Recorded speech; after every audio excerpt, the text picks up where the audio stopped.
Évangile selon saint Marc 15, 20, 39. Crucifixion et mort de Jésus, Fils de Dieu.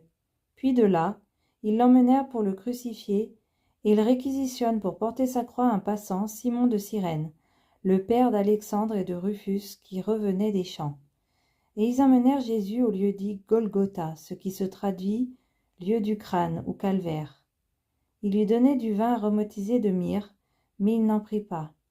Alors il le crucifie, puis se partage ses vêtements en tirant au sort pour savoir la part de chacun. C'était la 3e heure, c'est-à-dire 9 heures du matin, lorsqu'on le crucifia.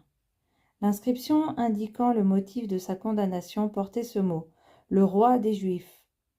Avec lui, il crucifie 2 bandits, l'un à droite, l'autre à sa gauche. Les passants l'injuriaient en hochant la tête, ils disaient « Hé, toi, qui détruis le sanctuaire et le rebâtis en 3 jours, sauve-toi toi-même, descends de la croix. » De même, les grands prêtres se moquaient de lui avec les scribes en disant entre eux « Il en a sauvé d'autres, il ne peut pas se sauver lui-même.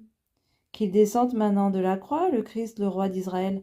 Alors nous verrons et nous croirons. » Même ceux qui étaient crucifiés avec lui l'insultaient.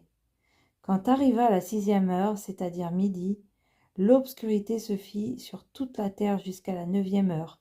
Et à la 9e heure, Jésus cria d'une voix forte, « Eloi, Eloi, lema sabachthani » ce qui se traduit, « Mon Dieu, pourquoi m'as-tu abandonné » L'ayant entendu, quelques-uns de ceux qui étaient là disaient, « Voilà qu'il a appelé le prophète Élie. » L'un d'eux courut tremper une éponge dans une boisson vinaigrée, il la mit au bout d'un roseau, et lui donnait à boire en disant « Attendez, nous verrons bien si Élie vient le descendre de là. » Mais Jésus, poussant un grand cri, expira.